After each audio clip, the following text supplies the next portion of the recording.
Special update পাওয়ার জন্য subscribe করে bell আইকনে ক্লিক করতে ভুলো না। রাহি রাহুলকে ফিরিয়ে আনতে যাওয়ার সময় রাজীব বলে আমিও তোর সাথে যাব। রাহি বলে এটা আমার একার লড়াই, আমাকে যেতে হবে। এই বলে বেরিয়ে যাওয়ার পর রাজীব কনককে বলে ও চলে গেল। কনক বলে ও যেখানে খুশি যাক, তুমি কোথাও যাবে না। এরপর রাহি বাইরে এসে রাহুলকে ফোন করে বলে তুমি কোথায় আছো। তখন জিয়া ফোনটা কেড়ে নিয়ে রাহিকে বলে তুমি আর ফোন করে ডিস্টার্ব করো না। এই বলে ফোনটা রেখে দেওয়ার পর রাহুলকে বলে রাহি ফোন করলে আর ফোনটা ধরবি না, ঠিক আছে।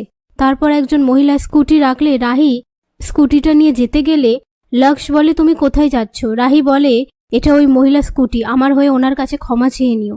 এই বলে সেখান থেকে চলে যাওয়ার পর মহিলাটি লক্ষকে বলে উনি আমার স্কুটি নিয়ে চলে গেল।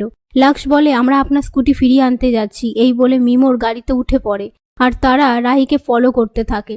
ওদিকে রাহুল জিয়াকে বলে আমরা পালাচ্ছি না তো। জিয়া বলে পালাবো কেন, তুই তো চাইলে ফোনে ভিডিও করে সবাইকে বলে দিতে পারতিস হেলথ ড্রিঙ্কটা রাহি তোকে দিয়েছিল, কিন্তু তুই তো সেটা করবি না, তাই আমাদেরকে বিদেশে যেতে হচ্ছে। এই নিয়ে কথা বলার সময় রাস্তায় রথ বেরোলে জিয়া তার ড্রাইভারকে বলে জোরে হর্ন দিয়ে পাশ কাটিয়ে বেরিয়ে যাও। এদিকে মিমো ও লক্ষ রাহিকে ফলো করার সময় মিমো গাড়ি থামিয়ে লক্ষকে বলে একটা কাজ করার আছে। ওদিকে জিয়া রাহুলকে নিয়ে এয়ারপোর্টের দিকে যাওয়ার সময় একজন গাড়ি আটকালে জিয়া বাইরে এসে বলে কি হলো, গাড়ি থামালেন। সেই লোকটি বলে আপনার বিরুদ্ধে সিভিয়ার অ্যালিগেশন আছে, লালবাজার থেকে ফোন এসেছিল, আপনাকে আমাদের সাথে যেতে হবে। একথা শুনে জিয়া মনে মনে ভয় পেয়ে যায়। আর এই সমস্ত কিছু করিয়েছে মিমো, যাতে জিয়া রাহুলকে আটকানো যায়। পাশ থেকে রাহুল বলে তোর জন্য ফোর্স আসছে, মানেটা কি। এদিকে রাহি মাঝ রাস্তায় স্কুটি বন্ধ হয়ে গেলে পুলিশ বলে আপনি এরকম ছুটে কোথায় যাচ্ছেন।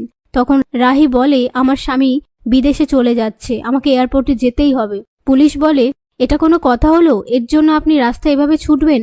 রাহি বলে আমার দেশের মাটিতে আমি ছুটছি, তাতে আপনার কি। পুলিশ বলে ঠিক আছে, আপনি আমার গাড়িতে বসুন, আমি ছেড়ে দিচ্ছি। একথা শুনে রাহি পুলিশের গাড়িতে উঠে পড়ে।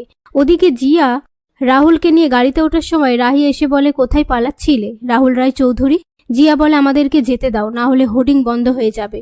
পাশ থেকে পুলিশ বলে আপনি কি অন্যের হাজবেন্ডকে নিয়ে পালাচ্ছেন নাকি। তখন মিমো বলে সিভিয়ার অ্যালিগেশন, লালবাজারের টিম যদি জানতে পারে। তখন জিয়া বুঝে নেয় যে ফোনটা মিমোই করেছিল। এসব কথার মধ্যে রাহুল বলে তুমি এখানে এসেছো কেন। রাহি বলে তুমি এদেশের ভাবি চ্যাম্পিয়ন, মিথ্যে অভিযোগের জন্য আমি তোমাকে এভাবে পালাতে দেব না। রাহুল বলে প্লিজ আর লোক হাসিও না। রাহি বলে লোক হাসানোর জন্য আমি এতটা রিস্ক নিয়ে এখানে আসিনি, আমি এসেছি সত্যের জন্য, আর সত্যের জন্য আমি প্রাণও দিতে রাজি।